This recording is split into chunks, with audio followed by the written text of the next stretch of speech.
हरि ओम। नमस्कार दोस्तों, स्वागत है आप सभी का संस्कृतम वर्धयामा यूट्यूब के इस चैनल में। आज हम लोग इस वीडियो के अंदर में डीएसएसएसबी के पीजीटी संस्कृत मेल का पेपर सॉल्व कर रहे हैं, जो कि डिटेल एक्सप्लेनेशन के साथ में इसमें एक एक प्रश्न मतलब मैं 10-10 प्रश्न एक वीडियो में लेकर के आ रहा हूँ और इस प्रकार में उसके आंसर को विद प्रमाण के साथ में मैं बता रहा हूँ कि कहाँ से पूछा गया है, उसका अर्थ भी बता रहा हूँ। ये एग्जाम देखिए कब हुआ था? 8 सितंबर 2018 को हुआ था। और ये एग्जाम किस सेंटर का है? ये पेपर तो ये जाफराबाद सेंटर का है। जाफराबाद सेंटर पे पहले क्या हुआ था, जब एग्जाम कैंसिल हो गए थे एक बार, तो फिर उसके बाद दोबारा से एग्जाम कराया गया वहां पर। और ये जो पेपर है, ये पेपर कहते हैं ये मतलब कि पेपर जो है कठिन पेपर में गिना जाता है, क्योंकि जब वो पेपर हुआ था तो बहुत अनएक्सपेक्टेड पेपर हुआ था। तो इसलिए सबसे पहले मैं यही पेपर करवा रहा हूँ। इसका ये 5वां पार्ट है। इससे पहले मैंने 4 पार्ट बना दिए, ठीक है। पार्ट 1 में मैंने 101 से 110 तक, पार्ट 2 में 111 से 120, पार्ट 3 में 121 से 130 और पार्ट 4 जो कि आज सुबह 7:30 बजे आया है, उसमें मैंने पार्ट 131 से 140 प्रश्न तक मैंने करवा दिए, ठीक है। तो जो लोगों ने ये पुराने वीडियोस नहीं देखे हैं, वो लोग जरूर ये वीडियोस देख लीजिए। उनका जिनका पेपर होने वाला है, अभी डीएसएसबी पीजीटी मेल का पेपर 16 या 17 जुलाई को होगा। अब 15 दिन के लगभग रह गया है, तो इसलिए ये वीडियोस जरूर देखिए, आपको बहुत हेल्प मिलेगी इससे, ठीक है। और ये मेरे टेलीग्राम ग्रुप का लिंक है। ग्रुप या चैनल भी बोल सकते हैं, टेलीग्राम चैनल का लिंक है। इसमें आप ज्वाइन हो जाइए। यहाँ पर आपको ये जो जैसे कुछ नोट्स वगैरह चाहिए होंगे, ये वीडियोस की पीडीएफ या आपको सूक्त की पीडीएफ, ये सब चीज आपको उपलब्ध हो जाएगी, ठीक है। तो इस ग्रुप में जरूर ज्वाइन हो जाइए। कुछ भी चीज चाहिए होगा तो आप यहाँ पे बोल सकते हैं। फिर अभी मैंने एक ये डीएसएसबी पीजीटी फीमेल संस्कृत के लिए एक क्रैश कोर्स में चालू कर रहा हूँ 25 दिन का, ठीक है। क्योंकि उनका एग्जाम जो है 31/7/2021 को होने वाला है। मेल वालों के लिए तो ज्यादा समय नहीं रह गया है, 15 दिन का समय है। तो 15 दिन में कोई क्लासेस वगैरह मैं नहीं करा सकता, इसीलिए मैं यूट्यूब पे ही लेकर के आ रहा हूँ फ्री में सबके लिए। हाँ, ताकि जो मेल वाले हैं वो लोग देख सकें और उनको उससे हेल्प मिल जाए। बाकी इसके फीमेल वालों के लिए मैं एक 25 दिन का क्रैश कोर्स करवा रहा हूँ। इसमें 4 तारीख से इसकी क्लासेस शुरू होगी, ठीक है। और 2 घंटे क्लास मैं डेली लूंगा। डेली 2 घंटे की क्लास होगी। इसमें सिलेबस जो है, सिलेबस को अच्छे तरीके से पढ़ाया जाएगा और जो भी चीज पढ़ी हुई है उसकी रिवीजन कराया जाएगा, क्योंकि अभी इतने 25 दिनों के अंदर में पूरा अच्छे से डिटेल में पढ़ाना तो पॉसिबल नहीं है। तो इसलिए जो भी इंपॉर्टेंट टॉपिक्स हैं, जहां से प्रश्न पूछे जाते हैं, पिछले साल के देखिए, पुराने साल के प्रश्न पत्रों के आधार का विश्लेषण करते हुए, प्रश्न पत्रों के आधार पर विश्लेषण करके उनका संभावित प्रश्न जो इस साल पूछे जाने वाले, इस प्रश्न ऐसे प्रश्नों के आधार पे मैं ये 25 क्लास लूंगा। इसमें मैं मतलब प्रश्नों का भी अभ्यास कराऊंगा और बहुत सारी चीजें इसमें करवाने वाला हूँ, ठीक है। इसका शुल्क केवल 1,000 रुपए मैंने रखा है, ठीक है, जो कि आप पेटीएम या गूगल पे के द्वारा जमा करा सकते हैं। इसका जो रजिस्ट्रेशन है वो 1/7/2021 यानी कि आज से लेकर के 5/7/2021 तक होगा, ठीक है। इसीलिए जल्दी से जल्दी अपना रजिस्ट्रेशन करवा लीजिए। अभी तक में 3-4 लोगों ने अपना रजिस्ट्रेशन करा लिया है। तो आप लोग भी जल्दी जल्दी, जो फीमेल का एग्जाम देने वाले हैं, फीमेल पीजीटी का, वो लोग अपना रजिस्ट्रेशन करवा लीजिए। संपर्क संख्या क्या है? संपर्क सूत्र है ये, अभिनंदन झा 8285123323। इस नंबर पे आप कॉल करके या व्हाट्सएप करके जो भी आपको पूछना हो पूछ सकते हो। इस क्रैश कोर्स से रिलेटेड कुछ भी चीज आपको क्वेरी हो तो पूछ सकते हो। चलिए, अब हम लोग वीडियो को शुरू करते हैं। देखिए, ये आपका पेपर है। ये जो पेपर है इसमें क्या है, 2 भाग होते हैं। मैं हर वीडियो के शुरुआत में बताता हूं, ताकि कुछ लोग जो नए आए होते हैं उन लोगों को पता लगे। 2 भाग होते हैं। भाग ए मतलब ए वाले में या अ वाले में, उस उसमें क्या होता है, 100 क्वेश्चन होते हैं, जो कि 5 सेक्शन में डिवाइडेड होते हैं। जिसमें कि मैथ होता है, रीजनिंग होता है, इंग्लिश होता है, हिंदी होता है और आपका जीए होता है। टोटल ये 20-20 क्वेश्चन के 5 सेक्शन बने होते हैं, तो ये 100 प्रश्न होते हैं। अब ये दूसरा जो भाग है पोस्ट स्पेसिफिक विषय संबंधी, इसमें 200 प्रश्न है, ठीक है। और इनमें मैंने 4 पार्ट में, यानी कि पहले पार्ट में 101 से लेकर के 110 तक, दूसरे पार्ट में 111 से लेकर के 120 तक, तीसरे पार्ट में 121 से लेकर के 130 तक, और चौथे पार्ट में 131 से लेकर के 140 तक मैंने प्रश्न करवा दिए हैं, ठीक है। 140 प्रश्न साहित्य दर्पण पर आधारित थे, यानी कि अभी तक जो 40 प्रश्न हुए हैं उनमें 20 प्रश्न तो सूक्तों और वैदिक सूक्त और निरुक्त पर आधारित थे, और 20 प्रश्न जो थे आपके साहित्य दर्पण पर आधारित। यदि विश्लेषण किया जाए तो ये इस प्रकार से विश्लेषण कर सकते हैं हम इसका, ठीक है। अब हम लोग आगे चलते हैं। अभी जो इस बार जो इस वीडियो के अंदर में हम करने वाले हैं प्रश्न, वो किस पर आधारित होंगे? नैषधीय चरित्र पर आधारित। नैषधीय चरित्र श्री हर्ष के द्वारा विरचित है, और इसमें 22 सर्ग है। कभी कभी एग्जाम में छोटा सा प्रश्न ये पूछ लिया जाता है, इसलिए मैं ये बता रहा हूं, ठीक है। अब चलिए शुरू करते हैं। 141वां प्रश्न, डैश सिता छत्रित कीर्ति मंडल स राशि राशि महसा महोज्वला।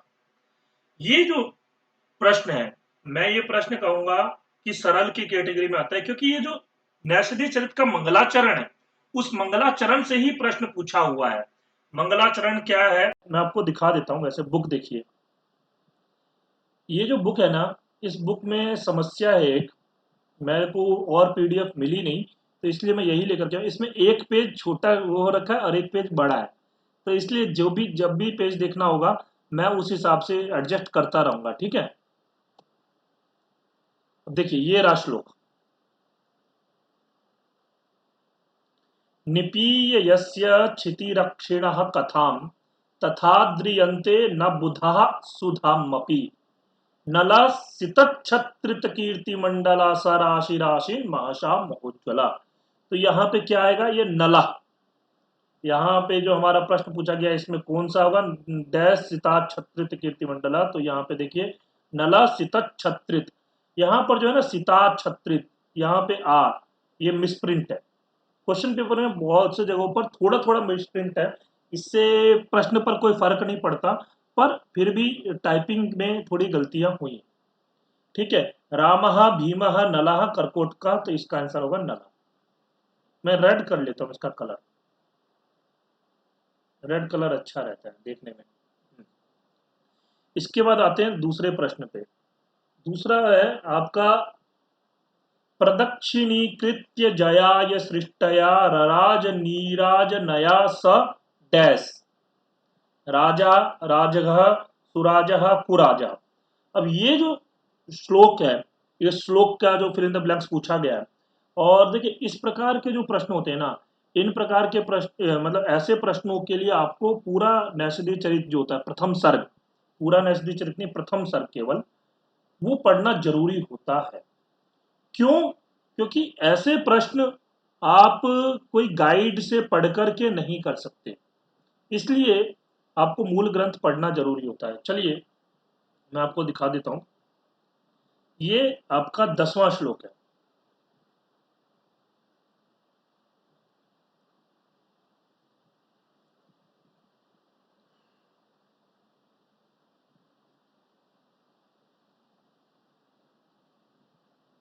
आठवां, नौवां के बाद 10वां, ये देखिए, अनल्प दग्धा अरिपुरा नलोज्वलैर् निज प्रतापे वलयः ज्वलद् भुवः प्रदक्षिणीकृत्य जयाय सृष्टया रराज नीराज नयास राजघः। आंसर क्या होगा? राजघः। प्रश्न देख सकते हैं हम, प्रदक्षिणीकृत्य जयाय सृष्टया रराज नीराज नयास राजघः। तो इसका आंसर क्या होगा? राजघाट। अच्छा, वो पिछले वाले श्लोक में मैंने अर्थ नहीं बताया, अभी जो भी श्लोक मैं पढ़ूंगा उसका अर्थ बताते हुए चलूंगा, ताकि एक हमें क्लैरिटी रहे, एक हमें पता लगता रहे। ठीक है, देखिए इस श्लोक में क्या बोल रहे हैं, शत्रु राजाओं को मारने वाले नल, राजघः, घः मतलब ऐसा होता है राज घ, हाँ तो राज मतलब राजा, घ मतलब मारने वाले, तो शत्रु राजाओं को मारने वाले। ठीक है, जो शत्रु राजा हैं, ऐसे शत्रु राजा को मारने वाले नर, प्रचुर शत्रु नगरों को जलाने वाले और अग्नि के समान उज्जवल अपने प्रतापों से प्रदीप्त भूखंड की प्रदक्षिणा करके जीतने के लिए की गई निराजना से शोभित हुए। देखिए जैसे निराजना क्या बोलते हैं हम, आरती को। हाँ नहीं, जैसे अब क्या होता है, हम आरती करते हैं तो उसमें अग्नि ज्वलाते हैं, तो वैसे ही क्या है कि उन्होंने क्या किया, अपने शत्रुओं को मारा ना, इससे क्या हुआ, सबके अंदर में अग्नि ज्वलने लग गई। तो वो ऐसा लगता है कि राजा नल जो है आपके, ये कि उन्होंने समस्त भूमि की प्रदक्षिणा कर ली, और उसके कारण के जीतने के कारण वो लोग जो है निराजन करने लगे। मतलब जैसे अब कोई आता है, पहले के टाइम पे भी आप देखते होंगे, जो कोई युद्ध से आया तो उसकी निराजन किया करते थे, आरती के लिए उतारा करते थे, तो वही है निराजन करते हुए। ठीक है ऐसा। उसके बाद आते हैं प्रश्न संख्या 43 पे। 143 है, मैं 43 बोलूंगा क्योंकि मैं अभी 43वां प्रश्न करवा रहा हूं। सखा डैश ऋतुर यथा वपुस तथा लिंगदा लिंगदथास्य यौवनम रतीतस्य सतीशस्य नरेशस्य दिनेशस्य। अब यह जो श्लोक है, ये श्लोक कहाँ का है, तो ये भी नैषधीय चरित का ही है, और ये कितना नंबर का श्लोक है, 19वां श्लोक है।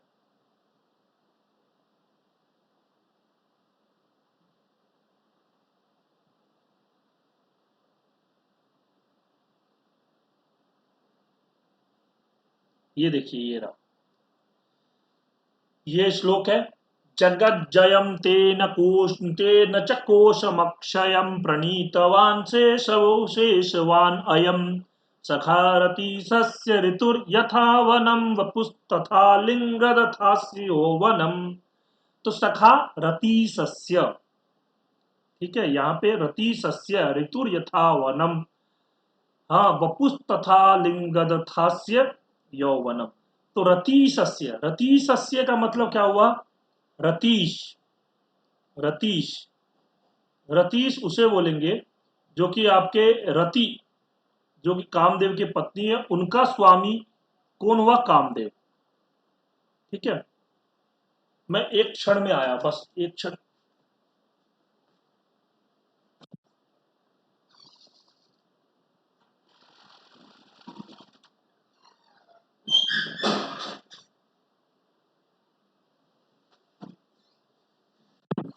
तो क्षम्यताम, वीडियो के बीच में जाना पड़ा, वो एक अर्जेंट कार्य था।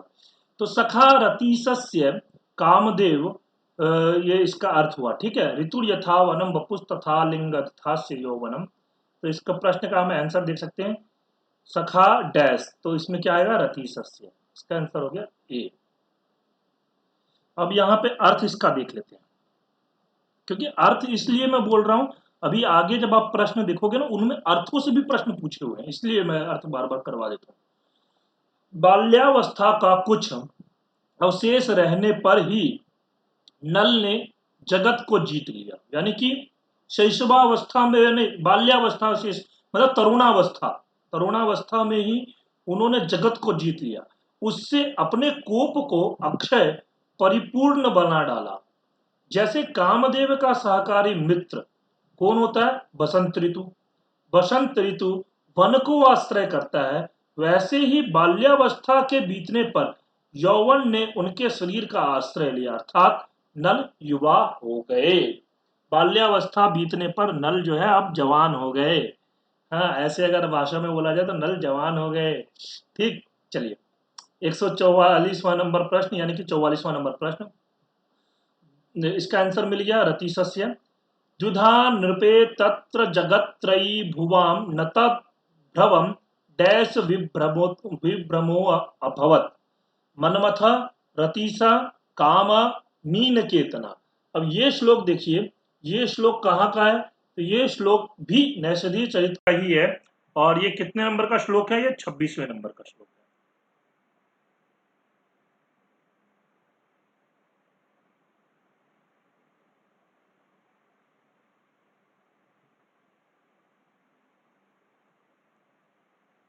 सत्ताईसवां आ गया, ये देखिए, ये रहा।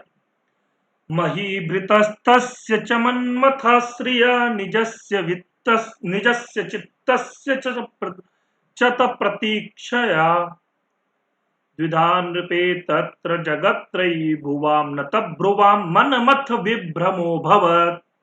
न तब्रुवां मनमथ विभ्रमो भवत्। तो इसका आंसर क्या है? मनमथ। ठीक है, द्विधा नृपे तत्र जगत्त्रयी भुवां न तब्रुवां मनमथ विभ्रमो भवत्। इसका ये देख सकते हैं, द्विधा नृपे तत्र जगत्त्रयी भुवां न तब्रवम डैश मनमथो भवत्। तो इसका आंसर हो जाएगा मनमथ विभ्रमो भवत्। अब इसमें इसका अर्थ देख लेते हैं, इस श्लोक का अर्थ देख लेते हैं। ये देखिए, राजा नल की कामदेव के समान शोभा से और उनके प्रति अपने चित्त की इच्छा से उनके विषय में तीन लोकों में विद्यमान स्त्रियों में दो प्रकारों से काम विभ्रव ये कामदेव है, ऐसी भ्रांति और कटाक्ष आदि काम विलास भी हो गया। मतलब कैसा है? राजा नल इतने सुंदर थे, इतने सुंदर थे कि वो कामदेव ही लगते थे। मनमथ किसका नाम है? कामदेव का नाम है। ठीक है, मनमथ किसे कहते हैं? कामदेव को। आगे चलते हैं हम 45वें नंबर प्रश्न पे। तमेव लब्ध्वावसरम ततः स्मरः अत्र स्मरः नाम कृष्णः भैमी नलः कामः। अब देखिए, यहां पे क्या है, यही इसीलिए मैं अर्थ बताता था। तमेव लब्ध्वावसरम ततः स्मरः। अब यहां पर स्मरः शब्द से क्या अर्थ है, स्मरः का क्या अर्थ है, ये पूछा हुआ है। ठीक है, ये कहां का श्लोक है? ये भी नैषधीय चरित का ही है। और कितने नंबर का श्लोक है? 43वें नंबर का श्लोक है।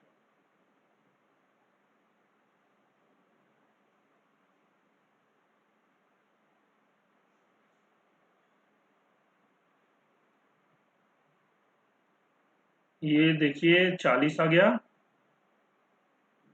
42 और 43। ये देखिए, तमेव लब्ध्वावसरम तमेव लब्ध्वावसरा ततः स्मर शरीर शोभा जयजात मत्सरा अमोघ शक्त्या निजयेव भूतया तया विनिर्जेतु मियेव नैषधम। ये श्लोक है। इस श्लोक में हमारा जो प्रश्न पूछा गया है, स्मर शब्द का अर्थ क्या है? तो देखिए, यहां पर हम व्याख्या जब देखेंगे, यहाँ अन्वय में देख सकते हैं, तथा शरीर शोभा। अन्वय क्या होता है, मैं आपको कभी जो पर्सनली क्लास होगी ना, डीएसएसबी टीजीटी की भी मैं क्लास शुरू करने वाला हूँ। उसकी क्लासेस शुरू करने वाला हूँ 20 जुलाई से। आप लोग जरूर से जरूर उस क्लास को 20 जुलाई से उस क्लास के लिए ज्वाइन हुई। हाँ, उसकी फीस मैंने ज़्यादा नहीं रखी है, उसकी फीस 5,000 रुपये रखी हुई है। ठीक है, और उसके बारे में भी मैं डिटेल में अभी बनाऊंगा। मैं बताऊंगा आपको, फॉर्म वगैरह बना करके फिर मैं आपको बताऊंगा। तो वो जो है उस क्लास में तब मैं बताऊंगा कि कैसे श्लोकों का अन्वय किया जाता है, कैसे अर्थ किया जाता है, ऐसे प्रश्न आए तो कैसे कर सकते हैं। बहुत सारी चीजें मैं क्लास में बताऊंगा। यहाँ यूट्यूब पे इतनी सारी चीजें बताना संभव नहीं है। ठीक है, अब यहाँ देखिए, यहाँ पर पूछा क्या है, स्मर शब्द का अर्थ क्या है? तो स्मर का अर्थ क्या है? काम। ठीक है, स्मर का अर्थ क्या है? काम। तो आंसर क्या हो जाएगा? काम। नलः भैमी नल कृष्ण और काम। तो इसका आंसर काम हो गया। अब इस श्लोक का अर्थ देख लेते हैं, थोड़ा सा अर्थ क्या है। तब अपने शरीर के सौंदर्य का जीतने वाले सौंदर्य जीतने से विद्वेष संयुक्त कामदेव ने उसी अवसर को पाकर मूर्तिमती अपनी सफल शक्ति के समान दमयंती के द्वारा ही नल का जीतने की इच्छा की। मतलब दमयंती के द्वारा ही नल के जीतने की इच्छा की। किसने? कामदेव ने। ठीक है, उसके बाद आते हैं प्रश्न संख्या 46 पे। नवाह डैश गंधवहेन चुंबिता कर्मबि करम्बितांगी मकरंद सीकरे वल्ली लता प्रसून कांडा। ये जो श्लोक है ना मोस्ट इंपोर्टेंट है, ठीक है। और ये श्लोक बहुत ज्यादा प्रसिद्ध श्लोक भी है। तो अभी हम देखते हैं कितने नंबर का श्लोक है। ये भी नैषधीय चरित का ही श्लोक है और कितने नंबर का है, 85 नंबर का। ठीक, अभी हम निकाल लेते हैं।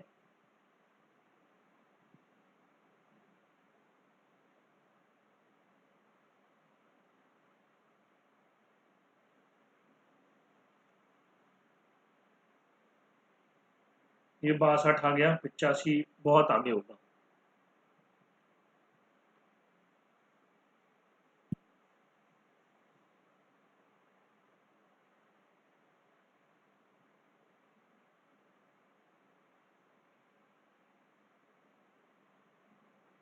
तिरासी, 84 और ये 85। ये देखिए ये है नवा लता।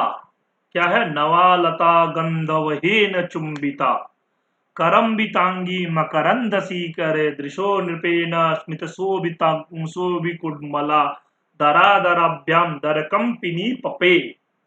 पपे पपे पपे पपे का अर्थ क्या होता है, पीता पिया। पपे, पपे कहाँ बनता है पता है आपको, पपे बनता है लिट लकार में, ठीक है। आत्मनेपदी में पपे शब्द पपे बनेगा, ठीक है। पपे ऐसा बनता है। चलिए, इसका आंसर क्या हो गया, नवा लता। ठीक, अब इसका अर्थ देख लेते हैं। अर्थ क्या है इसका, चंदन आदि से अनुलिप्त किसी पुरुष से चुंबित, पुरुष के स्पर्श से स्वेद युक्त।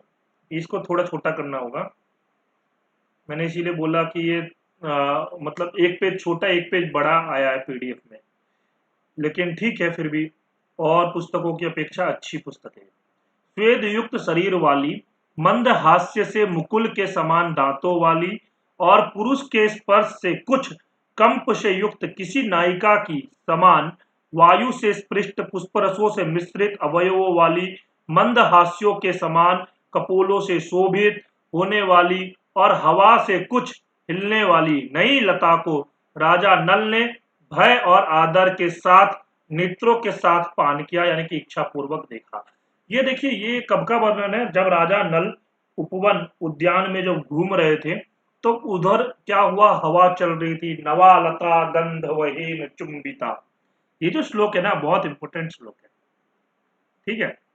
और प्रश्न भी पूछा गया है तो इसलिए और भी इंपोर्टेंट हो जाता है। ठीक, ये हो गया इसका आंसर। इसके बाद आते हैं हम 47वें नंबर प्रश्न।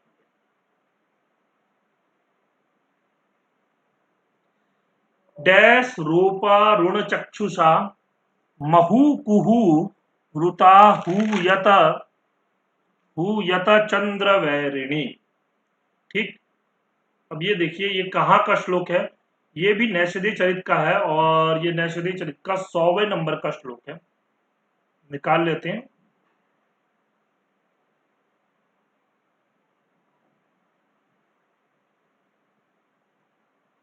ये देखिए ये रहा, वियोग भाजोपि नृपश्य पश्यत तदेव साक्षादमृतांशु माननम पिकेन रोषारुण चक्षुषा मुहु कुहुरुता हूयत चंद्र वैरिणी।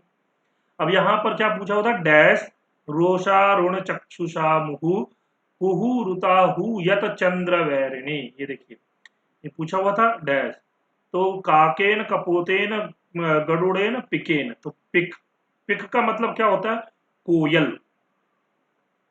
आपने एक श्लोक तो सुना ही होगा, काकः कृष्णः पिकः कृष्णः को भेदः पिक काकयो वसंत काले संप्राप्ते काकः काकः पिकः पिकः। ठीक है, तो इसका ये पिक, पिक मतलब कोयल। अब इस श्लोक का अर्थ हम देख लेते हैं। देखिए ये वियोग भाजोपि नृपश्य पश्यता, वियोगी होने पर भी नल के मुख को ही प्रत्यक्ष चंद्र देखते हुए, ठीक है। अब यहां पे बड़ा करना पड़ेगा क्योंकि ये बहुत छोटा है। प्रत्यक्ष चंद्र देखते हुए और क्रोध से लाल नेत्रों वाले कोयल ने कुहू स्वाभाविक या अमावस्या वाचक शब्द से चंद्र की वैरणी अमावस्या को बार बार बुलाया। अब देखिए, कुहू ना एक कुहू अमावस्या का नाम है। और आपको पता है कोयल भी क्या करती है, कुहू कुहू ऐसे आवाज करती है। मतलब मेरी कोयल की तरह आवाज नहीं है, पर फिर भी हास परिहास के लिए बोल रहा हूं। फिर भी ये क्या है, कोयल जो है कुहू तो इसी इससे ये हुआ कि नल की जो आंखें क्रोध से जो दिखी ना, इससे क्या हुआ, चंद्र वैरिणी अमावस्या को बार बार बुलाया। किसने? कोयल ने। ठीक है, तो इसीलिए इसमें पिका है, पिकेन। इसका आंसर पिकेन पता लग गया। अब आते हैं 48वें नंबर प्रश्न पे। नीलीय तस्मिन्निवसन्नपाणिर्निधिर्वने डैश ददृशेवनि भुजा। ठीक, इसका ये देखते हैं कहाँ का है ये श्लोक। ये श्लोक भी यहीं का है, नैषधीय चरित का ही है। और ये 107वां नंबर श्लोक है।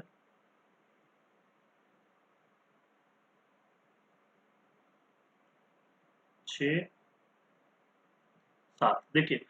अथ स्वमादाय भयेन गंधवा गंधनाच्चिरत् चिरत्नरत्नाधिकमुच्चितं चिरात् निलीय तस्मिन् निवसन्नपानि पानि निघिवने तडागो ददृशे वनी भुजा। ठीक है, निधि वने तडागो ददृशे वनी भुजा। ठीक, अब हमारा प्रश्न क्या है, प्रश्न को एक बार और देख लेते हैं। देखिए, निलीय तस्मिन निव सन्नपानिर निधिर वने डैश। तो यहाँ पे सरह तडाको नदी हृदा। तो यहाँ पर तडाको की जगह पर ना तडागो होगा। तडाग, तडाग का मतलब क्या होता है? तालाब। तो वही है, निलीय तस्मिन निवसन्नपाने निधिर वने तडागो ददृशे वनी भुजा। अवनी भुजा, अवनी भुजा बोलते हैं हम, अवनी बोलते हैं पृथ्वी को, और भुजा बोलते हैं भूत से धारण करने वाले, यानी कि राजा। अवनी भुजा राजा के लिए प्रयोग होता है। ठीक, तो इसका आंसर क्या हो गया? तड़ाग। अब हम इसका अर्थ देख लेते हैं एक बार। तब फिर मनमथ होने के डर से बहुत समय से संचित प्राचीन श्रेष्ठ वस्तुओं से प्रचुर धन लेकर उस उपवन में छिपकर रहते हुए समुद्र के समान तालाब को राजा नल ने देखा। राजा नल जब वो क्या है, जो वन विहार कर रहे हैं, हाँ, उसमें वो तालाब को देखते हैं, फिर वहीं पर हंस को देखेंगे। तो वही अब अगला प्रश्न जो है हमारा हंस के ऊपर में ही है। और ये जो प्रश्न है, ये वाला प्रश्न में जो श्लोक है, ये मतलब मोस्ट इंपोर्टेंट श्लोक में से है। सतत्र चित्रम विचरंत मंतिके हिरण्मयम डैश अबोधि नैषधा हंसम पिकम काकम मीनम। जो लोग थोड़ा बहुत भी पढ़े होंगे नैष्ठिक चरित, उनको इसका आंसर पता लग गया होगा। हिरण्मयम हंसम, सोने के हंस को उन्होंने देखा, और इसीलिए वो उसको पकड़ लेते हैं। और फिर वो जो हंस होती है, हंस होता है, वो क्या होता है, फिर वो जाता है नैश उसके पास में, दमयंती के पास में, और दमयंती को नल के गुणों का वर्णन करता है। बहुत अच्छी कहानी है इसकी। तो प्रथम सर्ग आप लोग पढ़िए। और जो लोग अभी पीजीटी फीमेल वाले हैं, उन लोगों के लिए तो मैं क्रैश कोर्स के अंदर पर ये पढ़ाऊंगा, नैष्ठिक चरित पढ़ाऊंगा। ठीक है, ये देखिए ये रहा। पयोधि लक्ष्मी मुशिकेली पल्वले रिरंसु हंसी कलनाद सादरम सतत्र चित्रम विचरंतमंतिके हिरण्मयम हंसम अबोधि नैषधा। तो क्या आया? सतत्र चित्रम विचरंतमंतिके हिरण्मयम है, डैश की जगह पर हंसम अबोधि नैषधा। देख सकते हो, हिरण्मयम डैश, तो इसमें आएगा हंसम। ठीक, इसका अर्थ देख लेते हैं। इसमें एक और श्लोक है, तो इस श्लोक को भी पढ़ लेते हैं। प्रियाशु बालासु रतिक्षमासु च द्विपत्रितं पल्लवितं च बिभ्रतं स्मरार्जितं रागमहीरुहाङ्कुरं मिशेन चञ्चोश्चरणद्वयस्य। चलिए इसका अर्थ देखते हैं। देखिए ये रहा, महाराज नल ने समुद्र की शोभा का हरण करने वाले, विहार सरोवर में रमण की इच्छा करने वाली हंसियों के अव्यक्त मधुर शब्दों में अभिलाष करने वाले बाला और प्रौढ़ अपनी प्रियाओं में दो चंचोचों और दो चरणों के बहाने से, दो पत्तों से तथा पल्लव से युक्त कामदेव से उपार्जित अनुराग वृक्ष के अंकुर को धारण करते हुए हंसियों के पास जाते हुए अनूठे सुनहरे हंस को देखा। सुनहरे मतलब सोने के हंस को देखा। ठीक है, अब आते हैं लास्ट प्रश्न इस वीडियो का। अथावलंब्य अथावलंब्य क्षणमेक पादिकां तदा निदद्रावुपपल्लवं खगः। अत्र खगः नाम किम। यहाँ पर खगः शब्द से किसको बोला गया है? यहाँ पे भी देखिए अर्थ अर्थ से प्रश्न किया गया है, इसीलिए मैं श्लोकों के अर्थ बता रहा हूं आप लोगों को। यहाँ पे मूषकः, शुनकः, गौ, हंसा, ये प्रश्न का उत्तर आप लोग आराम से कर सकते हो, क्योंकि इन्होंने ऑप्शन जो है बहुत इजी ऑप्शन दिया है। क्योंकि देखिए खगः का मतलब क्या होता है? पक्षी। अगर मान लो आपने नाचती चरित कभी नहीं पढ़ा है तब भी इसका आंसर कर सकते हैं। खगा मतलब क्या होता है? पक्षी। और पक्षी इसमें से मूषक क्या है? मूषक का मतलब चूहा। चूहा क्या पक्षी है? क्या नहीं है, तो ये कट गया। शुनका, शुनका का मतलब कुत्ता। कुत्ता क्या पक्षी है? क्या, ये भी कट गया। गौ, गौ क्या पक्षी है? क्या नहीं, ये भी कट गया। बचा एक हंस, हंस आंसर है। इस प्रकार से भी कर सकते हो, लेकिन मैं ये आपको दिखा देता हूं कहाँ का ये श्लोक है और क्या इसमें बोला गया है।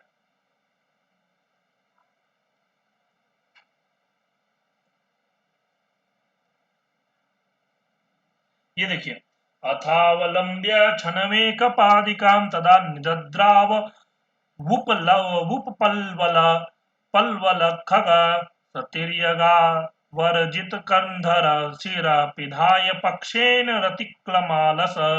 अब यहाँ पर बोला है खगा शब्द का अर्थ क्या है। देखिए यहाँ पे खगा सपूर्वकता खगा पक्षी हंस इत्यर्थ। यहाँ पर व्याख्या के अंदर में साफ साफ लिखा हुआ है हंस इत्यर्थ, तो इसका आंसर क्या हो जाएगा? हंस। ठीक, इसका अर्थ देख लेते हैं।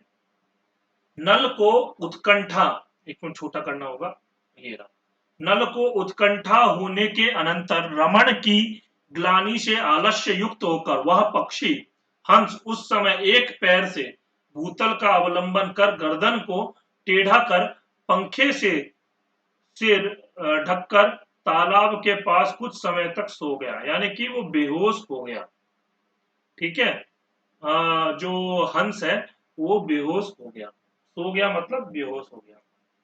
ठीक, ये हमारे अब हमारे इसमें 50 प्रश्न हो गए। 5 वीडियो मैंने बनाए, 50 प्रश्न हो गए। तो जिन लोगों ने पहले पार्ट के नहीं देखे होंगे उन लोगों से मैं सजेस्ट करूंगा कि पहले पार्ट्स के वीडियोस देख लीजिए, और अगर नहीं मिल रहे होंगे तो आप इसमें जो है मैं वीडियो के नीचे डिस्क्रिप्शन बॉक्स में मैं लिंक प्रोवाइड करा दूंगा। ठीक है, और जो फीमेल संस्कृत वाले हैं, पीजीटी फीमेल संस्कृत वाले, तो उन लोगों के लिए तो मैं कहूंगा ही कि आप लोग जरूर ये क्रैश कोर्स ज्वाइन करें। इसमें 25 दिन का क्रैश कोर्स पूरा पढ़ाने वाला हूं मैं अच्छे से। ठीक है, चलिए धन्यवाद, मिलेंगे अगली वीडियो।